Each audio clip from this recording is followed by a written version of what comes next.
Danful offers unparalleled, curated, and bespoke tours across Africa for travelers seeking genuine cultural experiences, enriched with magnificent sights, sounds, and flavors found on the continent. Each trip is reliably curated to ensure visitors are gifted with an immersive and authentic adventure. Whether you find yourself strolling along the charming white sand beaches of Sierra Leone, feasting on the mouth-watering delicious foods in Senegal, observing or partaking in various aspects of the Isheshi traditional system Ifa native to Yoruba land, Nigeria, with Danful, you will rediscover a fulfilling sense of kinship to the true heart of the motherland, her communities. Our core values focus on integrity, quality, safety, and sustainability. We are uniquely committed to assisting with the advancement of African infrastructure and promoting African businesses, so both travelers and the communities they visit receive beneficial exchanges. At Danful, we understand the importance of connectivity, and we have created a model which provides bespoke experiences based on your passions or hobbies. With us, expect a long-lasting spiritual bond between you and your destinations. Live, love, Danful, Africa. To learn more, visit danful.africa.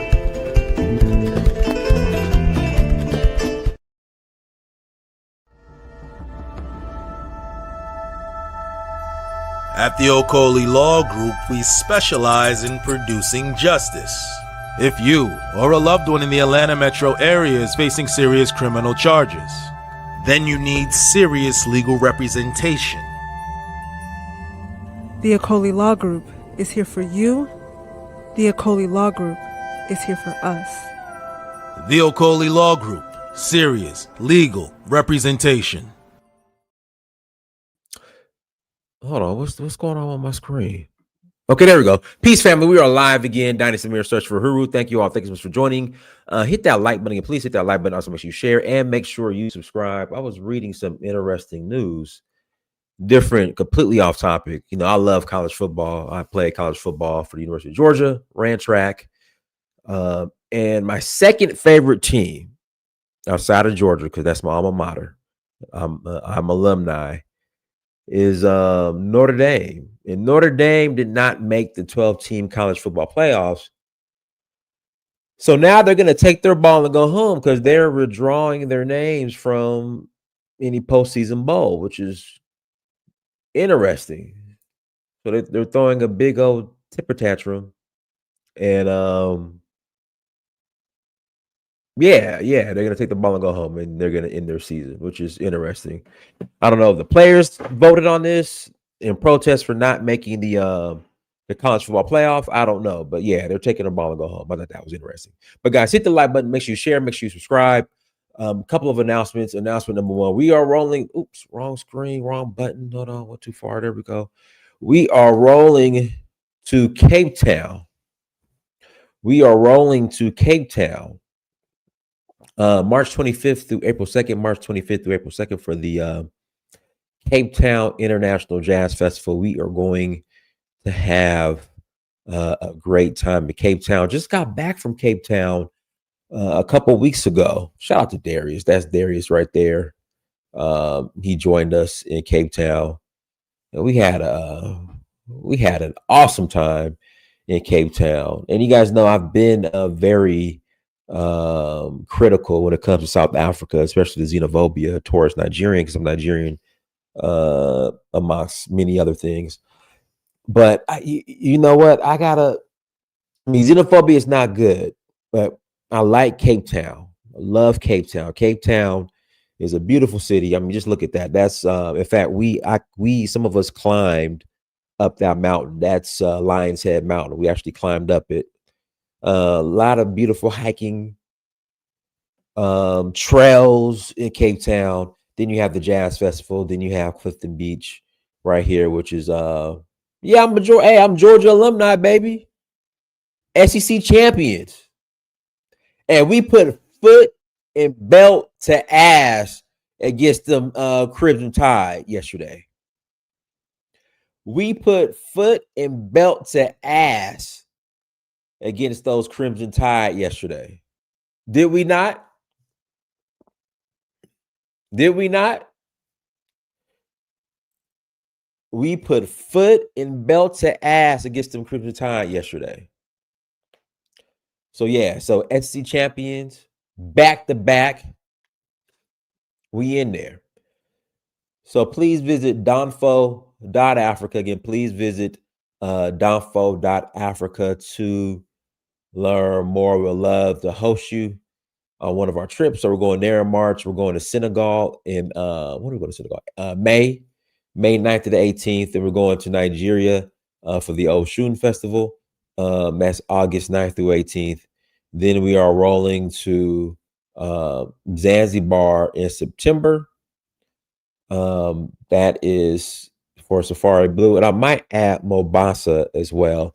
And then we're going to Accra and in Abidjan, so Ivory Coast and Ghana in November. Or I like doing these two different countries. So we did it for the first time this past trip when we did Namibia and in South Africa. So yeah, so we're gonna do it again with Ivory Coast and Ghana. So yeah, so that's what's going on. So visit donfo.africa to learn more. Let's jump into today's topic. It's coup season. It's coup season right now in West Africa. We had a military takeover. I guess it wasn't really considered a coup. A couple of weeks ago in Guinea, or last week maybe. Was it a couple of weeks ago or last week in Guinea-Bissau? And then I'm up this morning, like 7 o'clock a.m. I get up, check my phone, which isn't the best thing you should do. Check the notifications on my phone, and there was a coup in Benin Republic. Well, it turns out to be an attempted coup, and I think the coup plotters were just recently arrested. But yeah, there was a coup in Benin Republic, or attempted coup in Benin Republic. So what's causing all these coups? And I wonder if Wilfred is watching. I hope Wilfred is watching. So Wilfred, who's from Cameroon, who lives in Germany, who's a regular guest on our show, he predicted a lot of these coups, but they were going to happen. So he predicted this coup in Benin like maybe a year ago. He said, watch out for a coup in Benin. It's going to happen. So I don't know if Wilfred's in the chat. In fact, I'll put the link in the chat room. Wilfred, if you're in the chat, man, go ahead and click on the link and call in, because you were right again. You were right again with your predictions on the coup. Well, the coup got thwarted. So if the French were behind this, I guess, coup or attempted coup, they didn't do a good job planning. Again, they didn't do a good job properly planning the coup. If the French, if they had a role in it. Here we go. In fact, here's the news. We'll jump into this. This is from Al Jazeera, or is it Al Jazeera?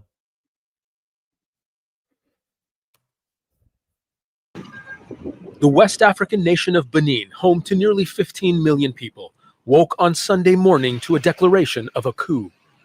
A group of soldiers appeared on national television saying they had seized power. The self-styled Military Committee for Refoundation, led by Lieutenant Colonel Pascal Tegri, claimed to be stepping in to fix what they described as a failed state. All institutions are dissolved. Political party activity suspended until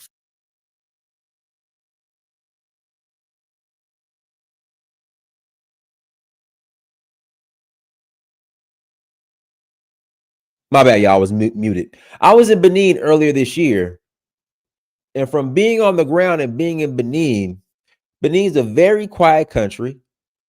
In fact, I've said that Togo and Benin need to just merge into one country. Again, I said it before. Togo and Benin, they need to just become one country. It doesn't make sense for Togo and Benin to be two separate countries. In fact, they were saying, I know there was, I don't know, I don't want to call it a petition. People were saying that Benin needs to be absorbed by Nigeria, which, if you guys have been into Benin, in Porto Novo and in Cotonou, that's pretty much, especially Porto Novo, that's pretty much Yoruba land. It's part of the oil empire. And when I say that, literally, if you're at Simi border, right outside of Cotonou, that is the border between Nigeria and Benin. And then if you're at in Porto Novo, I forgot the name of the border that takes you into Ogun State from Porto Novo. And then at the Simi border, that takes you to Lagos State, right to Badagry. Like, if you're on one side of the border, the people speak Yoruba and French. That's on the Benin side. The minute you cross the border, they speak Yoruba and English.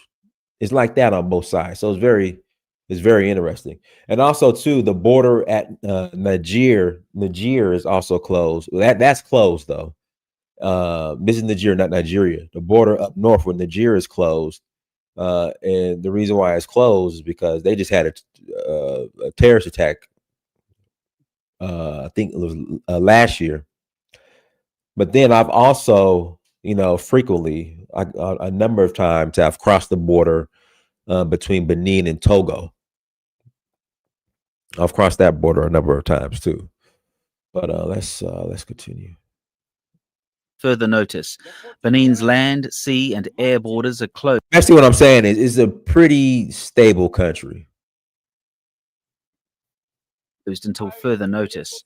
Taking power at this moment reflects the CMR's firm determination to end the exclusion of all social groups in our country without any distinction during the transition and to restore national cohesion.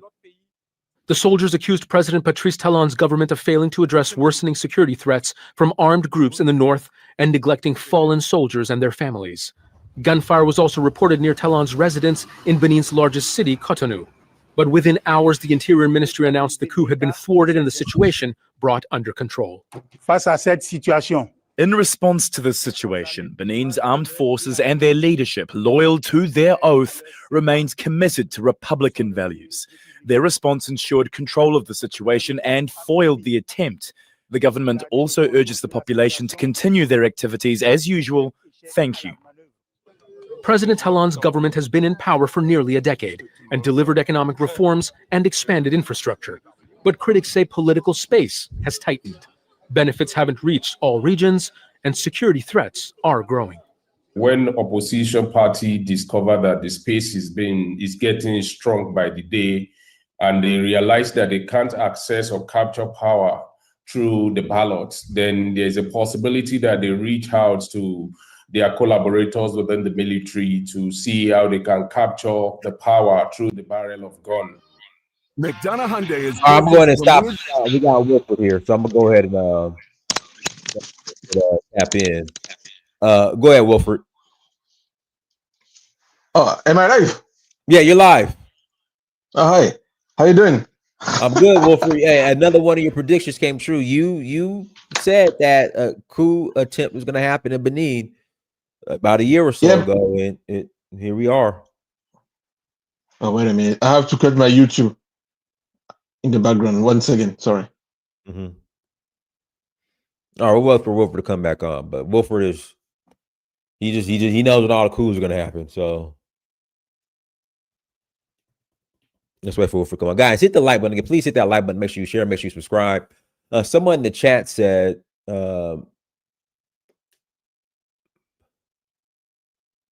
somebody in the chat was saying, Dynasty. Let me get to Wilford. Hold on.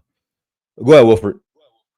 Sorry, I'm on the phone, and every time I click on the StreamYard link, my YouTube in the background is still playing, and I hear myself talking. Well, turn off Okay, turn off the YouTube in the background. And just I just did, and I came back now. So, okay. so I'm done. Yeah. Well, actually, there are not so much thing to say here, because it seems, according to French media, that the coup was foiled and that 14 guys were arrested. You got the translation of what they said, but the problem is you didn't have the French translation. The way that these guys were talking, it looked quite amateurish. If I'm honest, I'm not sure enough, but well, yeah, well, it didn't look like as serious as the coup you had in Mali, Burkina, and Niger, where the guy looked really prepared. You know, these guys, I don't know. Just the impression you had when you hear them talking in French. Wow, it looked like kind of I don't know. This was like well, so it didn't seem they didn't seem so as really prepared as the guy the neighbors in the north.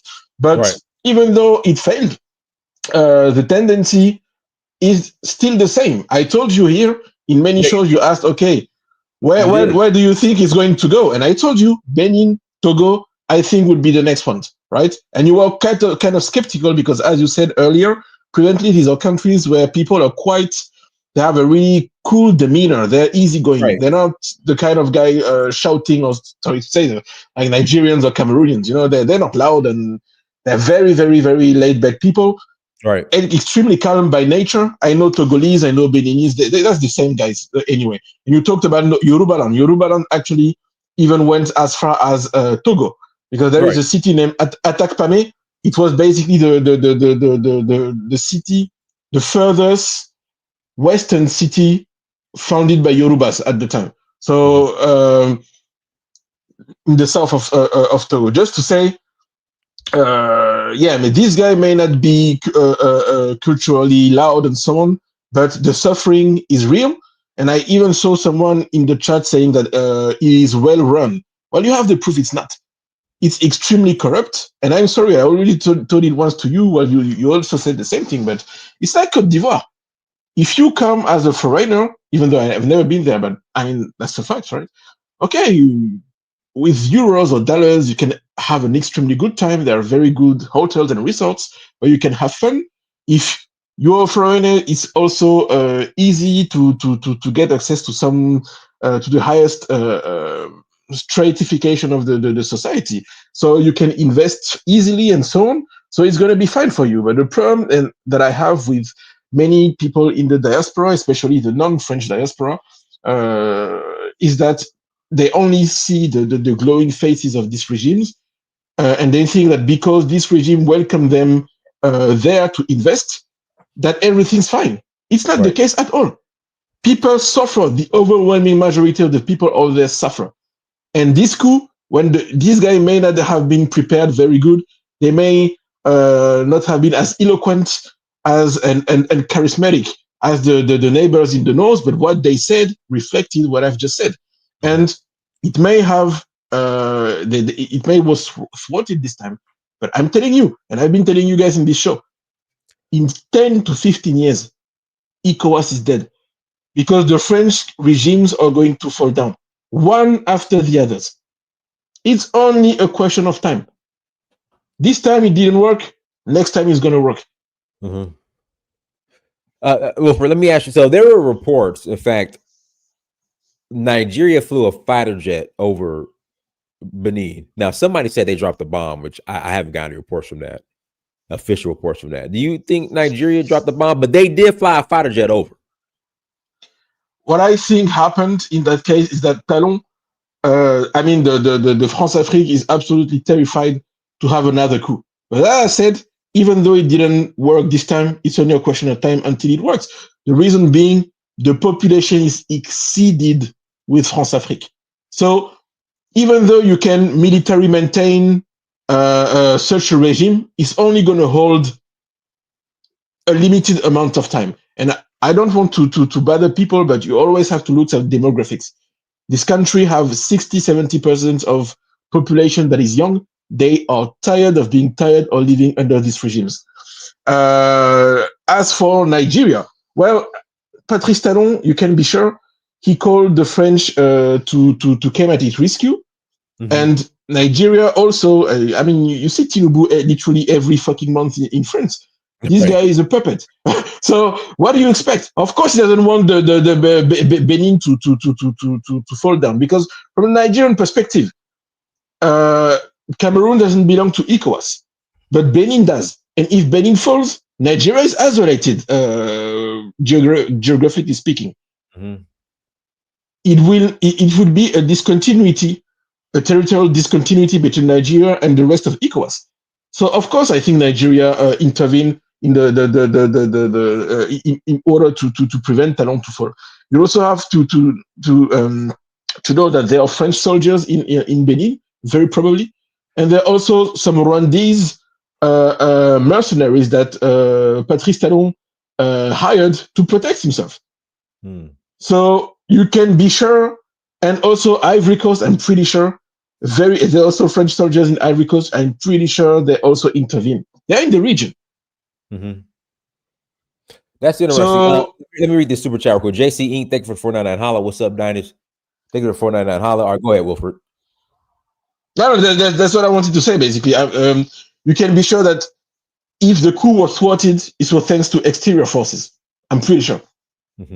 Because the reivindication of the soldiers, right, are things that are right.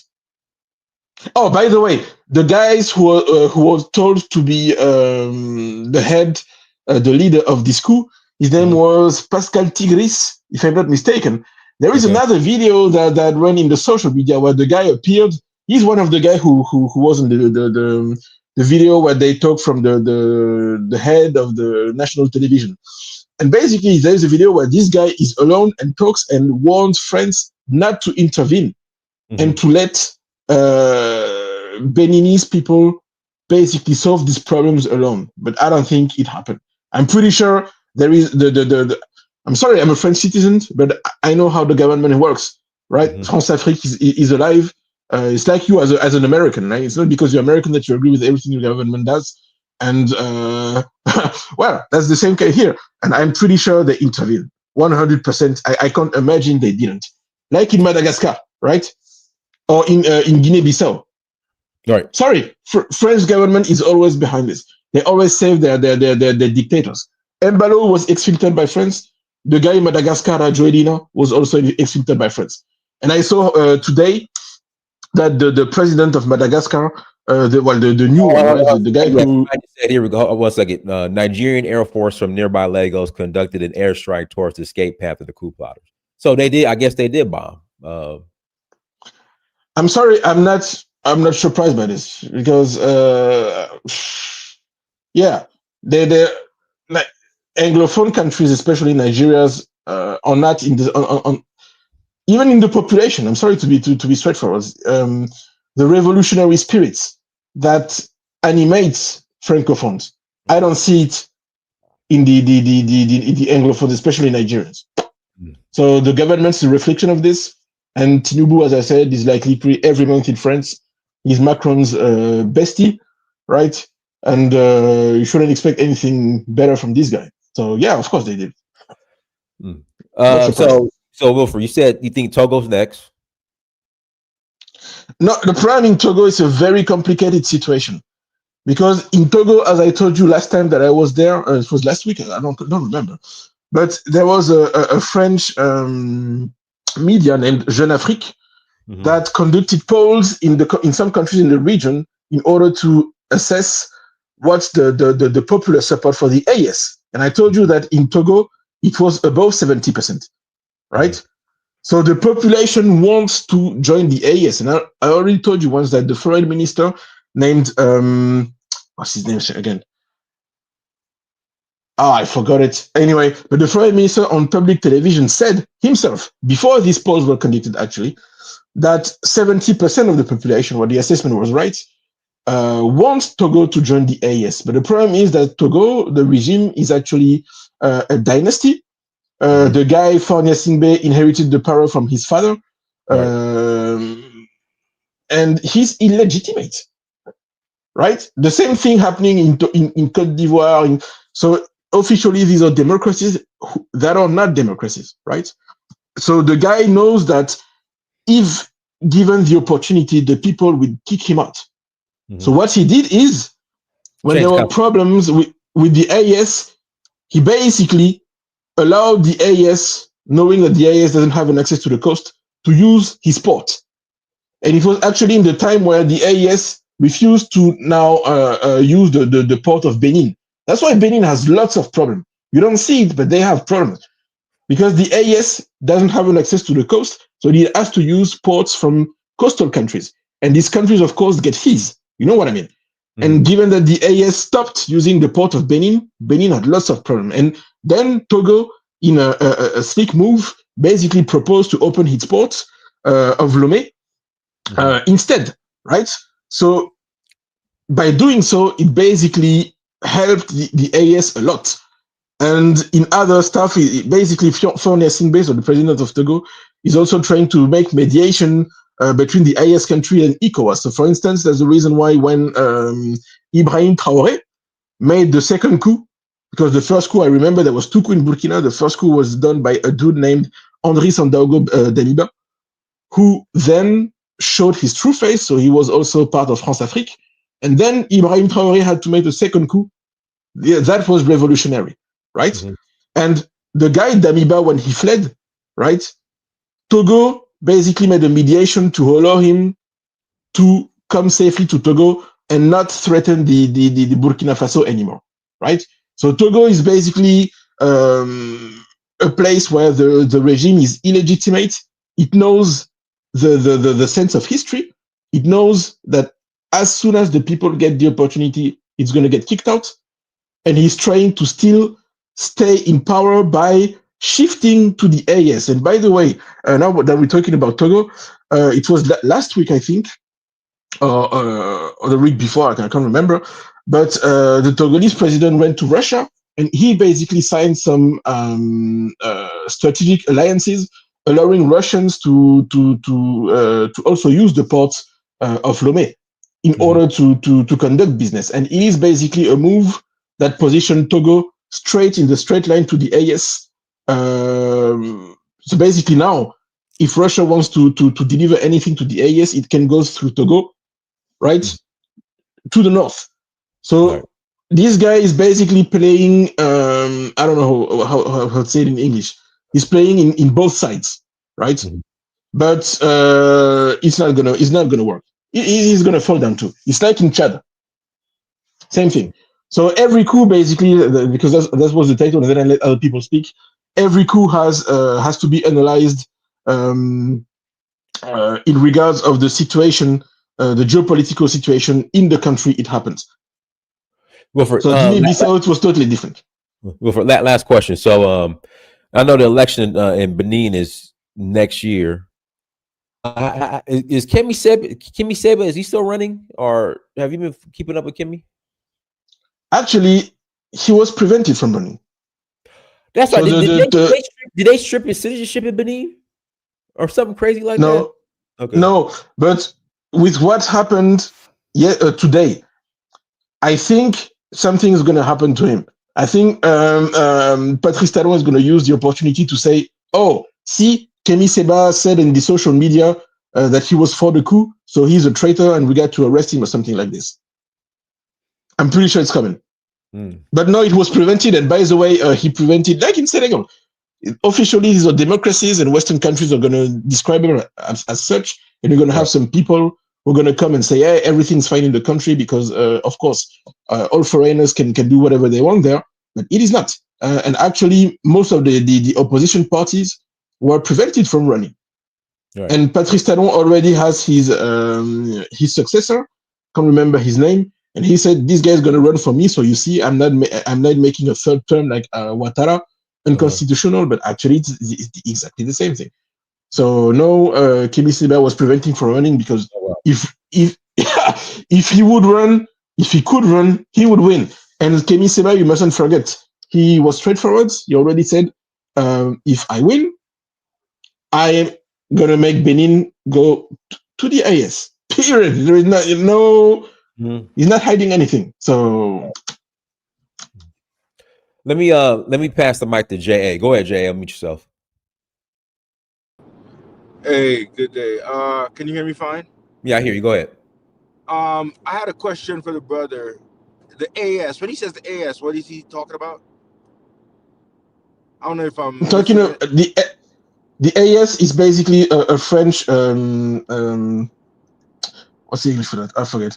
Well, basically, it means Alliance des États du Sahel. So that's French, and it means the Alliance of Sahel States, which is a Okay. confederation that was officially built by Mali, Niger, and Burkina Faso when ECOWAS, after the Niger coup, the coup in Niger, threatened to attack Niger.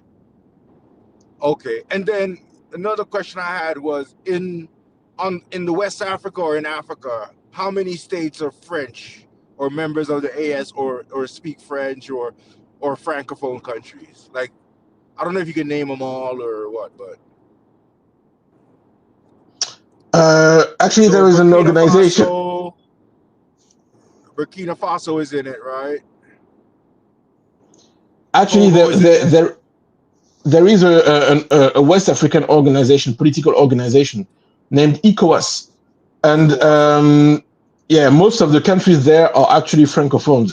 Okay. Outside of Nigeria and Ghana, they're all Okay. francophones. Or oh, no, what am I talking about? Liberia is also anglophone.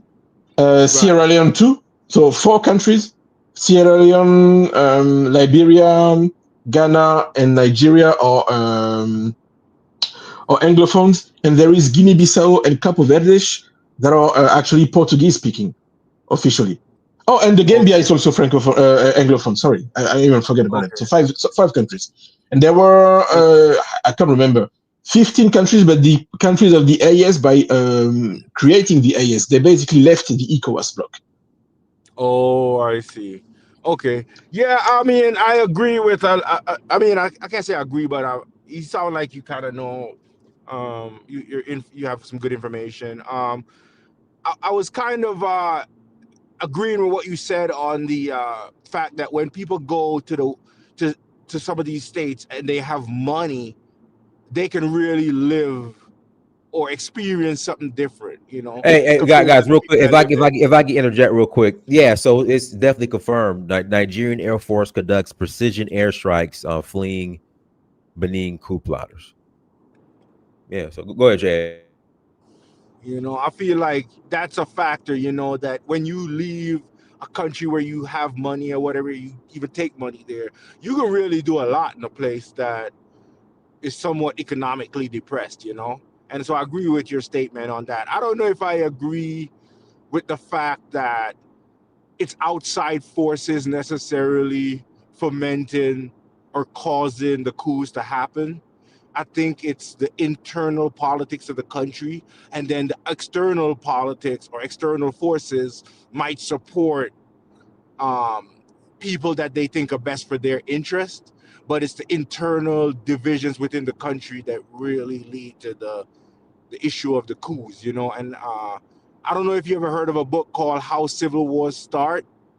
It's written by Barbara F. Walter, not the old Barbara F. Walter, not the old Barbara Walter, but a younger lady, and she's like an expert in coups.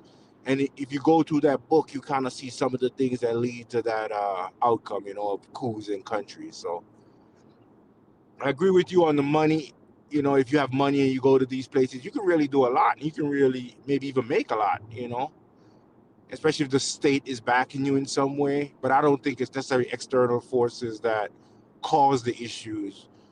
But I think external forces might pick a side and then make the issue worse, essentially. Potentially. I don't know what you think about that. The problem is, as I said, concluding, it depends on the situation, because every country is different. For instance, in Guinea-Bissau, what happened is, even now in French media, they're saying this, it was a false coup, right? What happened is that the guy who was in power, Embalo Sissoko, knew he would lose, right? But he was at the service, he was serving the West, he was a Western puppet. And what happened is they knew this guy lost, the Electoral Commission was about to announce the results, and all of a sudden there's a coup that was, to sum up, organized by himself, right, with the help of the West. That's why he was exfiltered by France, in order to prevent the real Pan-African to come to power. You know what I mean? Because otherwise they would have maybe, very probably even aligned with the AS. What is at stake here is, as I said, the destruction of ECOWAS. ECOWAS will not last 10, 15 years. ECOWAS is dying right now, you know? So in that case, it was basically a false coup, right? Or there is a country in Central Africa named Gabon. Same thing, right? The dictator in place is also part of the dynasty. He inherited power from his father, right? And he basically had a stroke and was diminished intellectually speaking. He wasn't the same, right? He was illegitimate, and you know, Gabon is a country that should normally be as rich as, I don't know, these Arab countries like Oman and so on, but the population is dirt poor because of corruption. And France Africa, right? All the money of the land is stolen. So the dissatisfaction was growing, and what they did is they organized a false coup, and the guy who took over, who toppled basically the old dictator, is actually his nephew, right? And once again, you don't have to take my words for. There is literally a video, it's too complicated to explain, where you see this guy who now holds the power in Gabon. His name is Brice Clotaire Oligui Nguema, where he says, by basically making a transaction with the family of the dictators that he toppled, he tells them, be glad that we took over, because if militaries took over, we would have been in a world of trouble. So what he means is basically the power stayed in the family, and if ever patriotic Pan-African militaries like in the AS would have taken over, then it was done for the system, right? And now in what am I talking about? In Togo, even though these guys seem to be totally unprepared, from what they said, right? And if you look at the reaction of ECOWAS, I think these guys were not part of the system, because if even Nigeria had to attack, it means that these guys were viewed as a danger for, as I said, for the survival of ECOWAS. So every time you have internal parameters that are going to determine whether a coup is going to happen or not, but still there is in Africa very often the external interventions. Sorry, Wilford, you know what's interesting? Like, so Nigeria was able to scramble these planes this quickly to stop these coup plotters. But what about these bandits in the north in Nigeria, northern Nigeria? Like, Linus, you tell me. No, I'm sorry. Nigeria is a puppet state. It is. You know, what you say is right. What you say is right. For instance, but these are jokers. You know, for instance, ECOWAS, right? When the Sahel states were attacked by terrorists, they have never done anything until the AS was formed, and there all of a sudden, now that they know, I mean, looking at the perspective of the disparition of the death of ECOWAS, all of a sudden they wanted to create a common force to fight terrorism, right? Nigeria, as you said, is unable to secure his northern part of the territory, but now they want to go to the next country to prevent them from freeing themselves. But what they do there, actually, I think, also you have, from the Nigerian perspective, right? You also have to put yourself in the shoes of the people you don't like, right? Tinubu had a coup in his north, right? He saw Chad also shifting away from the west, even though Chad, the situation in Chad is very similar to the one in Togo, because the one who is now in power, Idriss Déby, even though he shifted away from the west, he's still the son of a dictator who inherited his power from France Afrique, right? So it's complicated, but still, you had two countries in the north of Nigeria, Chad and Niger, who shifted away from the west. And now, as I said, you have to look at the map.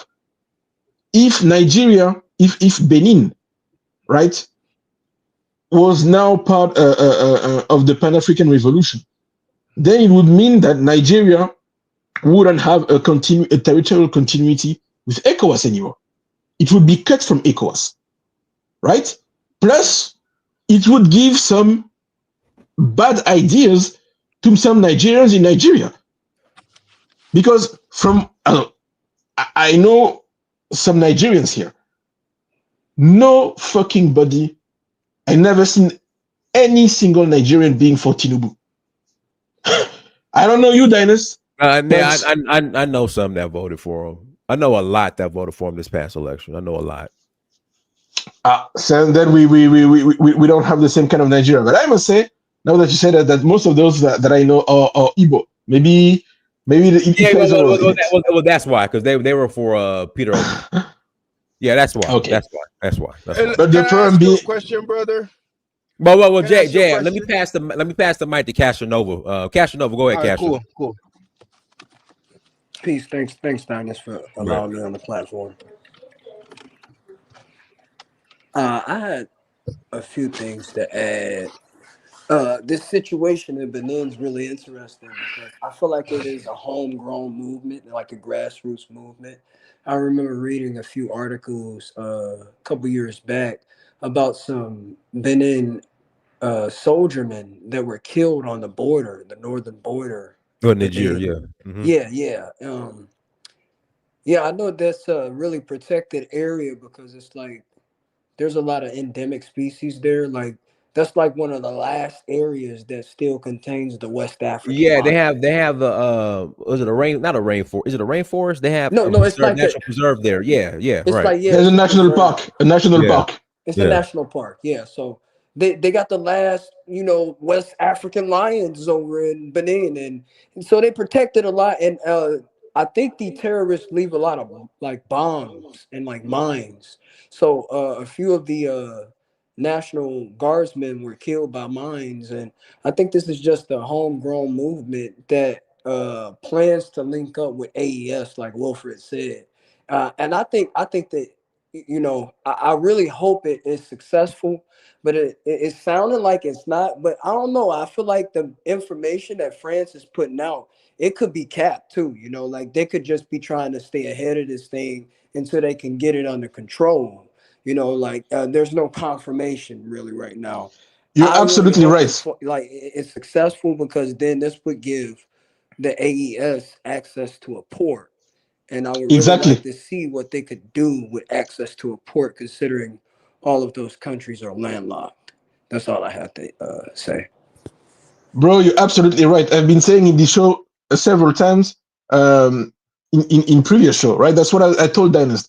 The moment the AES gain access to the sea, it's game over. And I told him, Togo or Benin, I think, are going to be one of these two are going to be the first ones, because there are going to be others who are going to make it and who are going to give it an access to the port. And as you said, what's your name? Castanova, sorry, right? I think you're absolutely right, and you saw this. You analyze this is right. Exactly, like it makes me think actually to Niger, about Niger, right? Because in Niger there was a dude named Mohamed Bazoum. I already been telling you, Dinus, this was, you're lucky you don't speak French, because this guy was the biggest cunning Negro I've ever seen. When he was talking, I can't even believe that this guy was like this, right? And if you heard him speak, right, and he had also another dude, a minister, he was a punchliner named Hassoumi Massaoudou. He always had a punchline against the AES, right? If you heard this guy against Mali and Burkina, because AES didn't exist at that time, if you heard this guy speaking, you could think, well, Nigerians are so far, Nigerians, are so far gone, they're never going to free themselves. But Bazoum eventually fell down, right? The problem of Benin is the fact that the surprise effect now doesn't exist anymore. You know what I mean? Mm-hmm. The blueprint of the Pan-African Revolution was created by the Malians. It was used successfully by the Burkinabe and the Nigerians. But now imperialists know how it works, and they're also now extremely they're on their guard, right?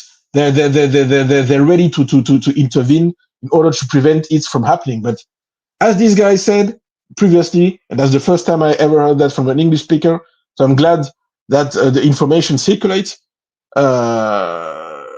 He saw that right. I never said it the way he said it. He said it way better than I ever said. I'm sorry, I don't speak so much English, so good. But it's a grassroots thing. So you can cut the grass as much as you want. It's going to keep growing and growing. It's only. Oh, by the way, I read today because I forgot about it. It is the 5th coup attempt in Togo, in Benin within 10 years. Just keep that in mind. I didn't know that. Coup attempts within 10 years. Even two of them were, it seems, like friend of Patrice Talon, or maybe fake ones, right? Because he wanted to take away some potential adversaries, some guys who could take the power. But actually, it's the 5th coup attempt in Benin within 10 years. So to all those who said, like I saw in the chat, yeah, it's a well-run country. No, it's not. If it was, people wouldn't. Military people would not do it. And what I'm saying is this: it didn't work this time, but it's going to work next time. That's the same in Burkina. It's only a question of time. ECOWAS is on its way down. Because I wanted to ask a question, right? Let's imagine, okay, that you impose a dictator for the next years, or that the Nigerian army has to even come down on the ground to occupy the land, the time that they make the situation quiet.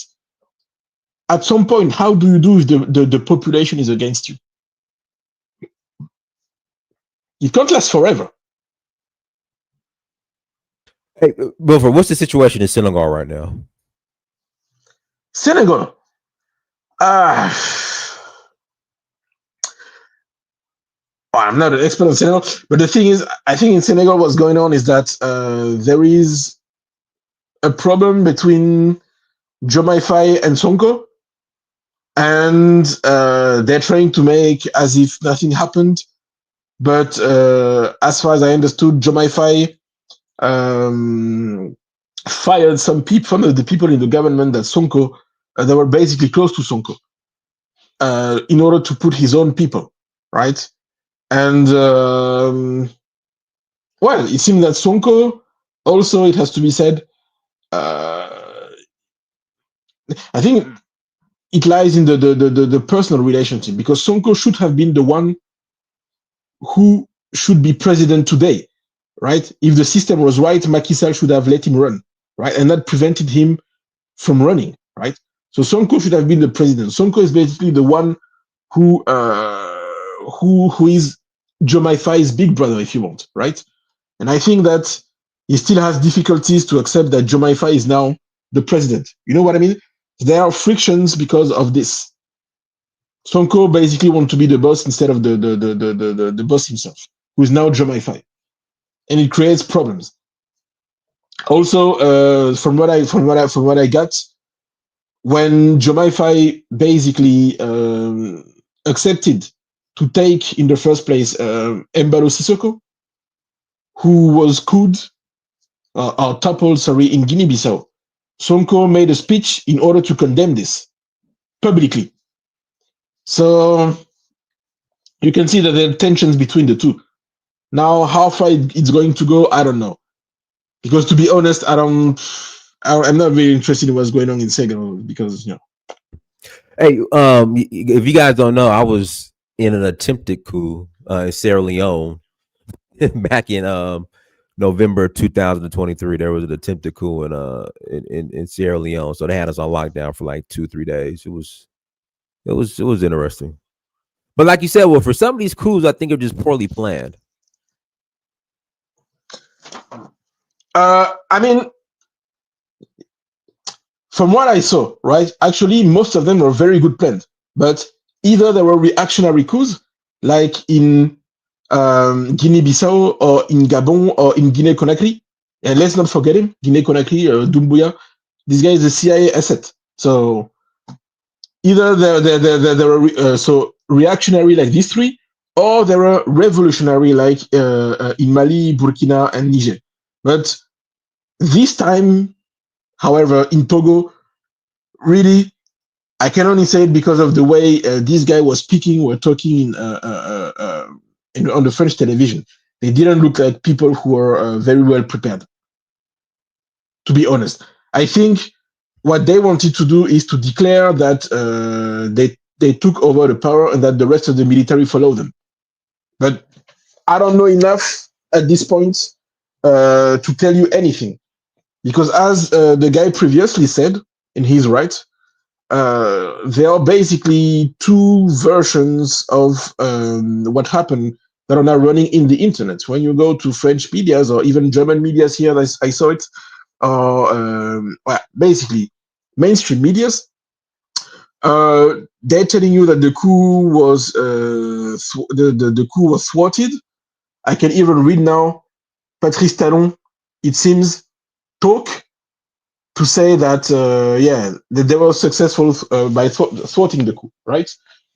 And you had Pan-Africans who were saying that they were getting different informations as for what happened. But well, I don't think it was well. Yeah, I don't think this one was very prepared. Sorry. Yeah. Also, too, there's the election coming up later on this month in Guinea and Conakry. How do you think that's going to play out? In Guinea Conakry, I think he's going to organize fake election exactly like in Gabon. In Gabon, after the guy made the coup, he organized basically a fake election with puppet candidates, and he won, of course. So that's what's going to happen.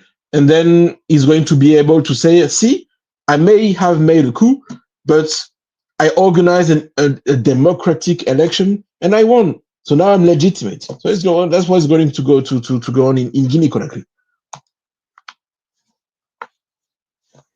It'll be interesting, guys. Links in the chat room. Link is in the chat room if you want to call in and add to the convo. You're more than welcome to call in and add to the conversation. Again, links in the chat room. We're going to take a quick commercial break and we'll be right back.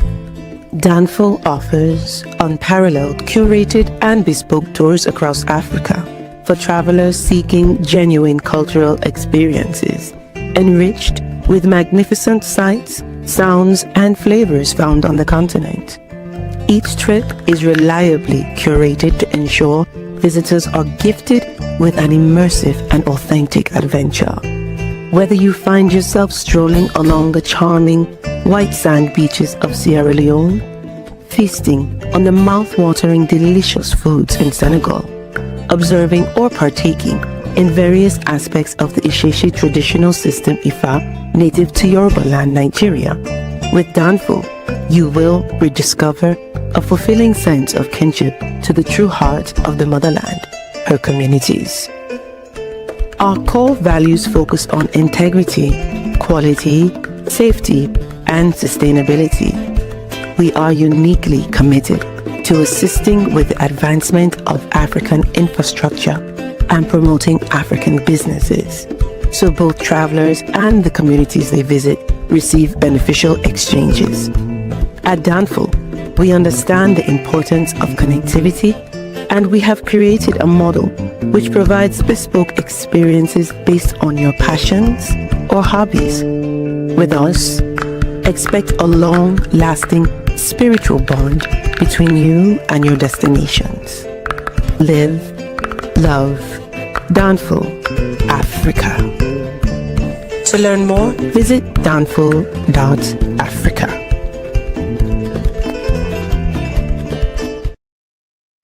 We are back. Wilford, so in Benin Republic, they're saying that there are possibly mercenaries on the ground and there's still some skirmishes going on. What do you think of that? I'm literally looking at French media, France 24, so French 24, and Talon, it seems, said that the situation is under control on public television. So what other thing happened, I also read the chats. and I agree with what the guy said there. I think ECOWAS is going to send some troops to try to control the situation. But So once again, so Wilfred, why isn't ECOWAS sending troops to northern Nigeria? you asked me a very good question. But ECOWAS is Western puppet. They have an interest in seeing the countries being destabilized because look at Nigeria. If Nigeria would have a president like, I don't know, Aliko Dangote, right? A guy who's there for the interest of the country and for Africa, right? Bro, Nigeria is literally threatening Western industries by producing its own refined oil. You know what I mean? Mm-hmm. That's what at stake there. So if these countries can use their resources and keep their people, man, it's game over. So that's what they're doing, and that's the reason why they're also backing the terrorists in Sahel. Explain me how this guy who work with sandals have now the best drones you can imagine. Somebody said all the Salome weapons they get. Somebody said French media is lying. Talon made the declaration from an undisclosed location. That's what I said earlier. There are two versions of the situation. There is that what this guy says is what you can read in French Pan-African social medias, right? That the fight keep going on, and that the French media is basically making a media operation, counter operation, right, to make as if the situation is under control, while it's not the case. And in the other hand, in these mainstream medias, well, as I tell you, I'm reading right now that's on my computer, tentative de coup d'état au Bénin, la situation est sous contrôle, dit le président Talon. So it means coup attempt in Benin. It means the situation is under control according to the president Talon. So to this point, I don't know what to believe. It's confused. And even the persons that normally in French-speaking Pan-African medias are very well informed haven't spoken yet. Sorry, because the situation is confused, I think. Guys, links in the chat room. If you want to call in, call in now. We'll go ahead and close out, and we'll be back on tomorrow. I will be more consistent in going live. Again, I will be more consistent in going live. We did pretty good last week. We didn't go live Thursday, Friday, or yesterday. Saturdays I watch college football. So yeah.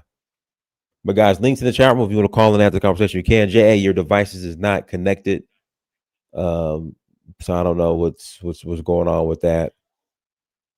Wilfred, also too, I'm noticing Pan-Africanism is shifting. So Pan-Africanism is for the most part a construct from the West, but now I see more younger Africans on the continent who are more Pan-African than those here in America. What are your thoughts on that? Yeah, well, Pan-Africanism was born actually on the ship of the European transporting slaves to the Americas, right? People who used to belong to these different ethnic groups to fight each other and so on had to come together to fight the oppressor, right? Then it organized into an intellectual movement. So it was born in the Americas, right? And it then gained the African continent. And as you said, and that's the reason why I was telling you that the zeitgeist,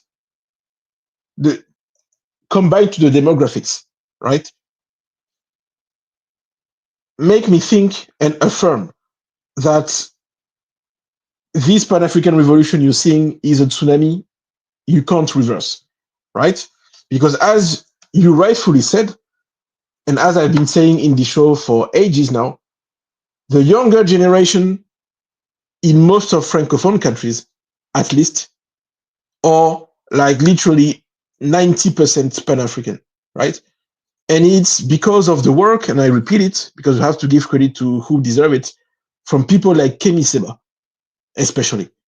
When he went back to Africa, after being criticized for being a Pan-Africanist who never went to Africa, right? He basically organized with his NGO Urgence Panafricaniste, he organized a network of Pan-African organizations, NGOs, all over West Africa, right? Who basically have been educating the youngest in all the countries of the region, right? Regarding France-Afrique and the dictatorships that people live under. And that's the reason why, after a while, right, even people like Assimi Goïta, Ibrahim Traoré, and so on, right, they've been to that school. And that's the reason why you see what you see now. The AS didn't happen in a vacuum. And if you don't believe me, for instance, I always give some names of very relevant Pan-African voices in the French-speaking space. For instance, Franklin Yamsi, he's he's a teacher, a philosopher basically, who used to teach at French university, and he's very well known on the internet because he's one of the most famous Pan-African in the French-speaking world, right? And I'm talking about this guy because this guy basically, he went to every country of the AS, Mali, Burkina Faso, and Niger, and he was personally greeted and welcomed by the heads of states of all of the AS. So he met Ibrahim Traoré, it was this year. He met Assimi Goïta several times, and he met Abdurrahman Chani several times, right? And we're talking about someone who's speaking in the internet. But I'm telling this just to tell you that in the French-speaking world, that's what I've been trying to explain, but I never could, to people like Tunaja and so on, is the fact that the dynamic is at a whole other level, right? So there is no surprise about the fact that the youngest in the continent are now 100% Pan-African, and the AS is the basically the how can I say it? That's the realization of this. That's the apex of this, and that's why, as I told you, it's only a question of time until other countries also follow the same way. And that's also my bet, right? The AS officially already said it's a confederation that wants to become a federal state, right? From what I gather from all the Pan-African Francophone space, it's only a question of time, and that's what I've been telling you this for ages now. There is going to be a new country in West Africa, and it's going to basically be the combinations of most of Francophone countries that exist today. So a behemoth is basically being on its way right now as we speak. So yes, Pan-Africanism in Francophone spaces, at least, is very widespread by the youngest generation. And that's the reason why, as I said, even though the coup today didn't work, Talon is not gonna, or the guy who's going to succeed him, they're not gonna last 10 years. Jay, yes, I'm doing that. Yeah, I just wanted to say that one quick question for him first. Togo has a coast, right? Yes, Does Togo have a coastline? And Togo is in the AES, right? So they already have a coastline, the AES? No, it's not in the AS. I explained earlier the situation is complicated in Togo because the guy who is there is illegitimate, right? Basically, if you give his people the opportunity to topple him, they're gonna topple this guy. He's the son of a dictator that was basically given the power to by France, and he's illegitimate. So what he did is he basically facilitated the communication between the AES and ECOWAS after the break, and he also gave AES access to his port in Lomé. But he's not part of the AES, even though he made some move that basically could go in this sense. And also, very important to know, he knows that his population is massively for an alliance with the AES and wants to get in. So it's complicated. Okay. But the thing is, I just want to caution a little bit on the hope that, because in order for these states to come together, it's going to require people giving up power, right? It's going to require people that have power giving up power for the greater good of the group, right?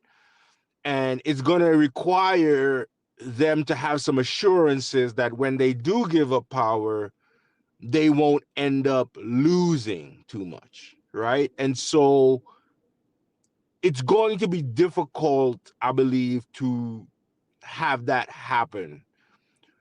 I feel like it'd be easier if the states themselves were, with the leadership and stuff they have and the systems they have, if they were able to secure and build these systems to benefit their populations. And then as time goes on, they form partnerships with other states where they can have free passage through those states and things like that, like the EU kind of has, right?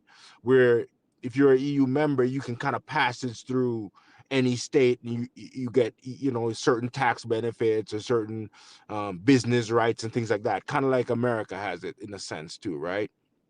And so, but over there in that situation, it's all these are different separate governments, and so it require, you know, Ibrahim Traore to say, hey, you know, I'm gonna subcede my power to something else greater, you know, and that part of it might be a little tougher, you know. Um, in a sense, you're right? Because elites, generally speaking, don't want to give up power if they're going to lose everything altogether. That's right. But in that case, right? And the problem is that it was clearly stated, right, by this government, the three, that they know that the people want a federal state, that they know that the people want to live in the same state. They know that the population, this is a wish that the population clearly expressed. They want to have one big federal African state. So how they're gonna do it, I don't know. What I think is that if they do it, they might be basically making a rotation. You know what I mean? For instance, okay, if we make a federal state, they're going to organize this in such a way that every region is led by one of these strong guys. You know what I mean? But that officially, they're going to be like a turning. Um, the leadership of the federation is going to be turning. I don't know if it makes sense in English what I'm saying. I think I So see what you're saying. basically, You're saying like they share power, it kind of rotates or something like that. absolutely, rotation. Yeah, sorry, a rotation. Like it's the case right now in the Confederation of the AS.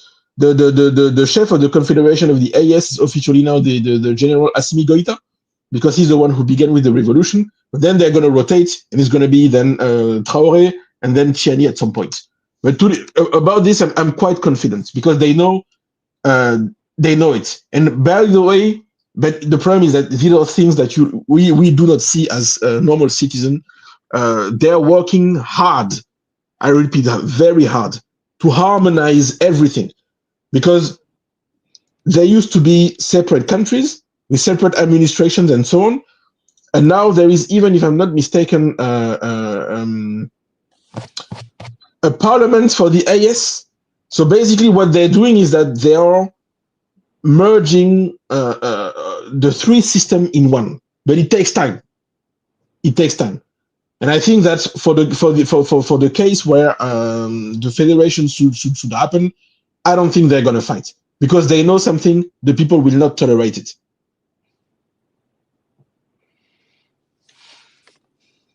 It's interesting because the state is the most powerful thing in a country, essentially, generally speaking, right? And the only way the people have power really is through, you know, non-governmental organizations, essentially, right? Where you have wealthy people outside of the state, you have trade unions outside of the state, you have businesses outside of what the state promotes and stuff like that, right? So the state should be providing security to allow these things to thrive, right? Security freedoms, right? Freedom of speech, so you can even talk out against the state and not get persecuted, right? And things like that, right? That's the state's, ideally, that's the state's job, right? But if the state ever decides to crack down on any individual or group, that becomes a big problem, right? That's going to stifle the people, because the people theoretically have the numbers, right? But the state has the monopoly on force. And so that's where the issue comes in, because if the military supports the state and the police support the state, and there's no way of the people themselves to rein these institutions in, then the state is in full control and you really have you don't have that many rights, right? Because a lot of these places, for instance, like a road going to a certain region might be needed, right? But if the people can't demand that of the state and have a way to force the state through elections or whatever means to build that road, then that road doesn't necessarily get built, right?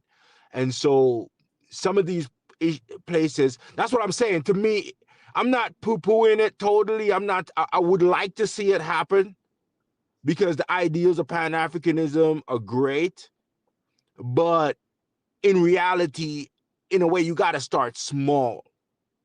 You got to be able to control Burkina Faso and make that successful before you really try to make a big conglomeration sometimes. You know what I mean? Like a trading partnership, yes, but where we're going to share politically, because now you're bringing different people from different cultures, different religions, different tribal groups, all this type of stuff. And they have to be willing to subsume all that to the centralized government, whichever government that is. They have to see the bigger picture to even move to that point, you know? And the state itself has to give these people these rights, even if the people are going to talk out against you you might even lose power for giving them these rights, you know? But you got to start that kind of ball rolling, and sometimes it's better to go slowly. That book I mentioned, I think you should really look into it, because you sound like you're really trying to solve this problem on how civil war starts. And one of the things it mentions is when you try to go too quickly to like a democracy or vice versa to autocracy, that's where you really get these coups happening.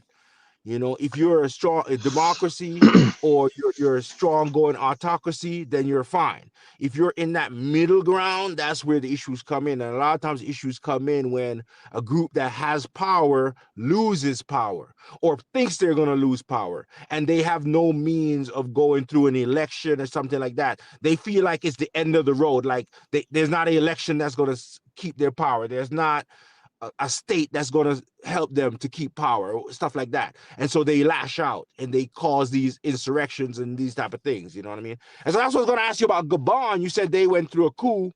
And so I was going to ask you, the guy that won in that election, was it perceived that he lost, or what happened there that triggered that coup, you know?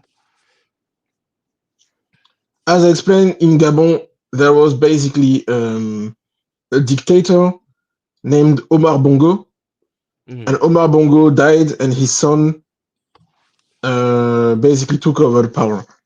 But his son had a stroke a few years ago, and was basically unable to do his job, right? So in order to avoid the situation that you had in Algeria, for instance, where the guy also had a stroke and was basically unable to do anything, and it was his family clan who led the country.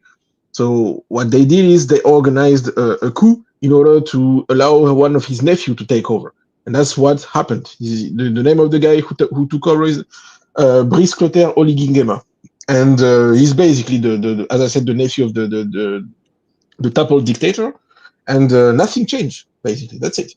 So that's a masquerade. Was it a violent overthrow, or people just agreed to like? No, nobody died. Basically, he came to he made the same. It was the same scene as you saw in Gabon, and it began basically in Mali. So you had military people who came to the public television and who said, "Well, now the dictator is no more, and we now take over." Period. And then they organized some fake elections, and of course he won. And you can see basically that it's a Western backed coup, because Emmanuel Macron went there and supported this new guy. So he was adopted by the Western system. It's very easy actually to see where the coup is dangerous or not. For instance, that's why the reason why no matter how unprepared the guys in Togo were, these guys were genuine, I think, because otherwise we would never have had Nigeria attack, and never ever in a million year, right? In Guinea Conakry, this guy Doumbouya is never criticized. Same thing, he's a CIA asset.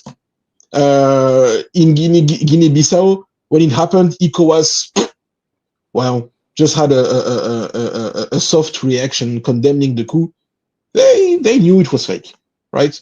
But in Togo, they went full force. It gives you an indication that it wasn't planned by the West, and that the guys, no matter how unprepared they were genuine. However, I must say, I don't really agree with you to a certain extent, because there are many parameters that you have to take in consideration regarding West Africa. Because first of all, it was never democracies in the first place. The regimes that are there, exactly like in Cote d'Ivoire or in Togo or in Benin, may have the appearance of democracies for those who don't want to see them for what they are, but they are no way democracies. The prisons there are full of political prisoners. If anybody says anything against the power, he's going to end up either dead or in prisons, or in best case, maybe in exile. So democracy doesn't exist in West Africa. I'm sorry to say this. Even in Senegal, where it happened more smoothly than in other places. Secondly, these countries that were carved by Westerners do not reflect the ethnic composition of the region, because you literally, as Dinah said earlier, right?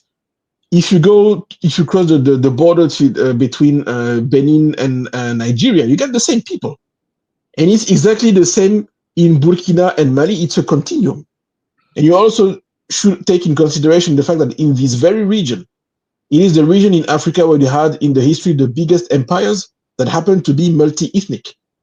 So the ethnic component is not as big as you could think, or as some people in the West would want to make people believe it is. And lastly, Africa is Africa, Europe is Europe. Democracy, and I'm sorry to say this, even though I'm living in Germany, I'm enjoying being in a democratic country and so on. It's not for everyone. I'm sorry. There are countries that don't have democracy and still work. I'm not saying it's perfect at all, but they do what they have to do, right? And what Africa is about to do, I think, is to find its own system, its own political system to govern itself the way it wants to be governed. And we shouldn't apply the Western Western expectation on the people of the region. And basically, it's also part of these revolutions that you don't see often. These are things that you don't see often outside of the Francophone Pan-African spaces, but there are real reflection about the way the political system that is going to emerge after the military transitions, because these are only transitions, end. And it's going to give something, it's going to give birth to something totally new. That will be the African way. All right, so this is the Totally thing, agree. like for me. Hey, guys, let me pass it to Paul. Go ahead, Paul. All right. I totally agree with what JA's just said.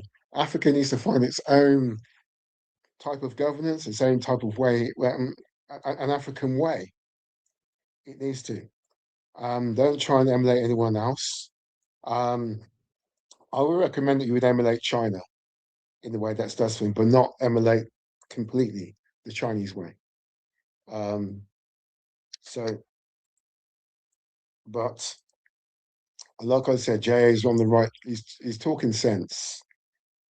I think. I mean, I've been taking a keen interest in in what's going on in Africa, because I want colonialism gone and imperialism gone from the continent of Africa. It needs to go. Okay.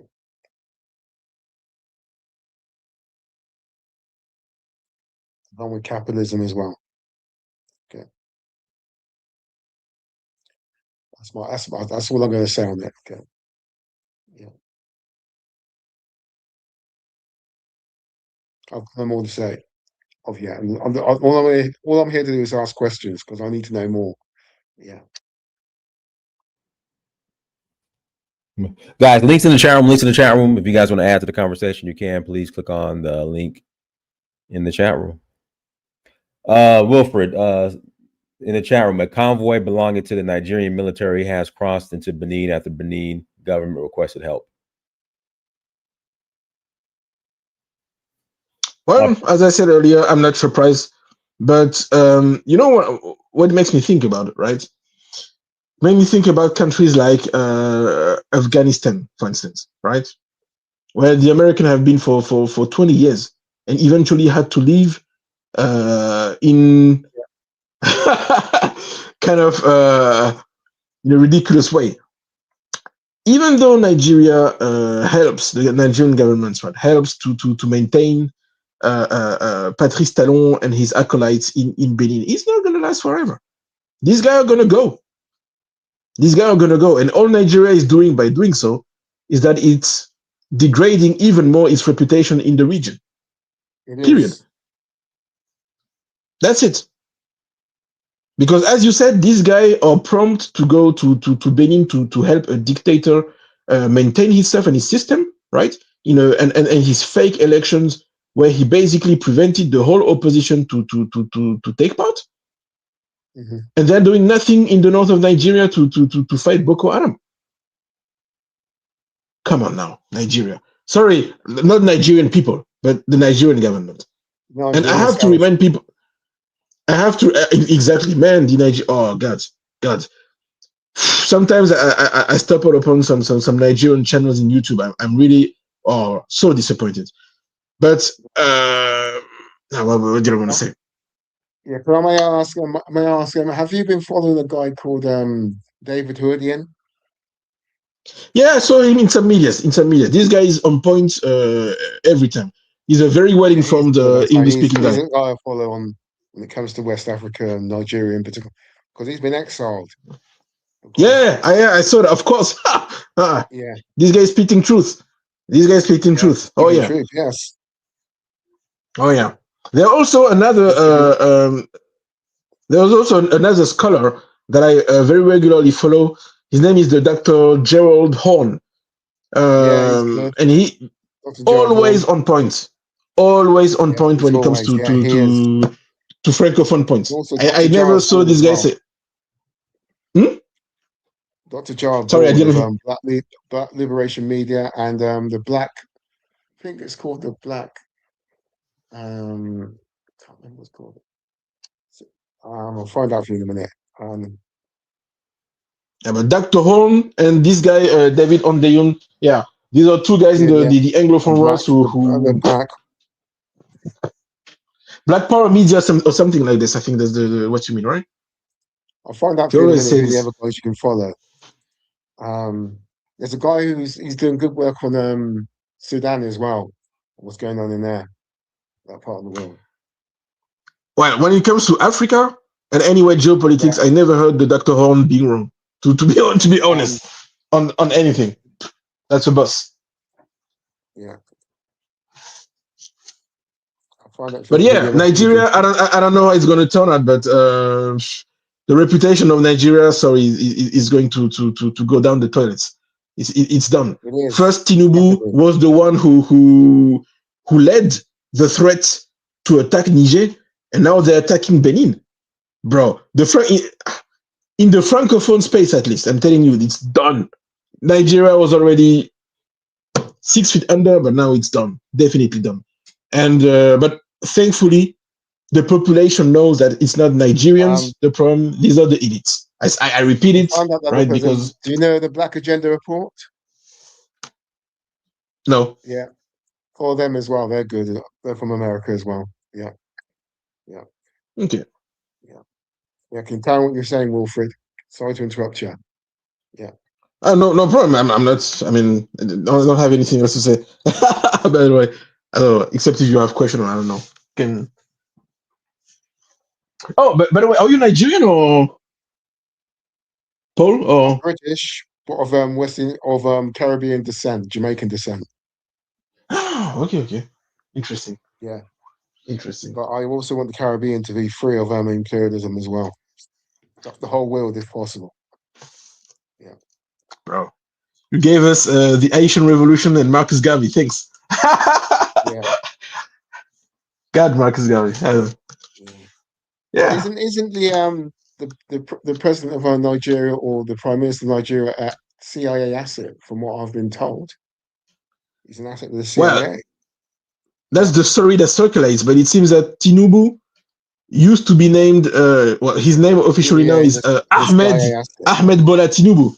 But he it seems was named Adebola Tinubu earlier. And this guy was caught basically in drug trafficking as he was in the US. And he got some deals from the secret services to get exfiltered to Nigeria and change his identity. That's what I heard. Now, if it's true, I don't Yeah, know. that's what I heard as well. But I've heard the same thing. Yeah. the way, when you look at the way this guy is behaving, the problem being with him, and I speak as a because I'm actually a French citizen of Cameroonian descent, living in Germany, right? So that you know, from what I see, right, Nigeria is going to be a problem for a long time for the region because Nigerian people are divided, and I don't think they're going to do anything against their terrible government, and they're going to keep creating problems all over the place. And that's how they win. They win by divide and rule. And that's the all divide and conquer where these people there. We have to try and unite everyone in Africa and tell them what's at stake. Yeah. Oh, by the way, it makes me think, talking about Nigeria, where was it? I read an article, it was today, where it was said it needs confirmation that Tinubu accepted, I quote, the help of France for fighting terrorist insurgencies in Nigeria. So basically, they want to encircle the AS and place some French troop in Nigeria in order to be able to prevent any coup, revolutionary coup, right? To be successful in the region. So basically, nothing good in the horizon. Actually, at least in Nigeria. But even though the brother JA didn't agree, what I think is, but that's my optimistic view, I think that in the end of the day, within 10 to 15 years, the federal state of West Africa is gonna be born, and that unfortunately is going to incorporate most, I think, of the francophone countries except Senegal. I don't think Senegal is going to be part of this eventually in West Africa, and that the Anglophones, unfortunately, will not be part of this. So I don't know where Nigeria is going to be, but there are going to be more coups. There are going to be more attempts, and these dictators are going to fall down the one after the others. It's only a question of time. And if people don't think about it, even though people don't believe it, I have to remind them that all the dictators we had in Africa eventually fell down. And the one I'm thinking about, who was the most iconic of them all, even though the situation didn't turn so good, it was the one in Congo, Mobutu Sese Seko Kukumbendu Wazabanga, from his whole name. I remember when I was younger, this guy, I think he had an aura like he was immortal, right? You thought he would never leave the power, right? Because, oh, by the way, because my father is of Congolese descent, my stepfather who raised me, right? And when he talked about Mobutu, you could think, babe, this guy is never gonna leave the power. But hey, Mobutu died in exile in Morocco, and he was weighing 30 kilos. You know what I mean? So eventually, Ouattara is gonna die or get ousted anyway, and Ivory Coast is going to be freed. And same thing for the other for the other countries. But it's only a question of time.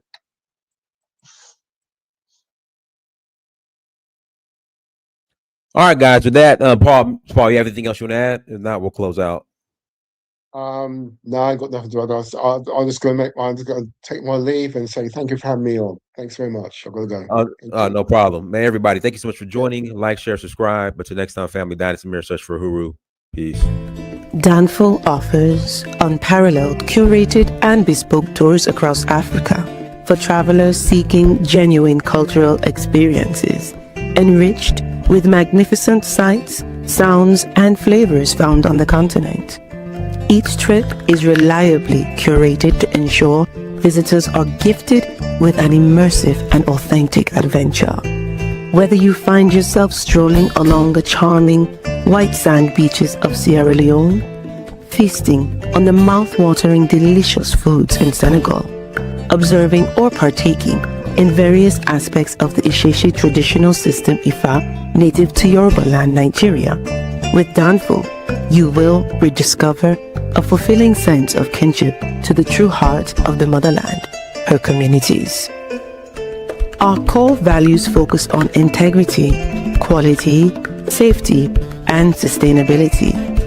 We are uniquely committed to assisting with the advancement of African infrastructure and promoting African businesses, so both travelers and the communities they visit receive beneficial exchanges.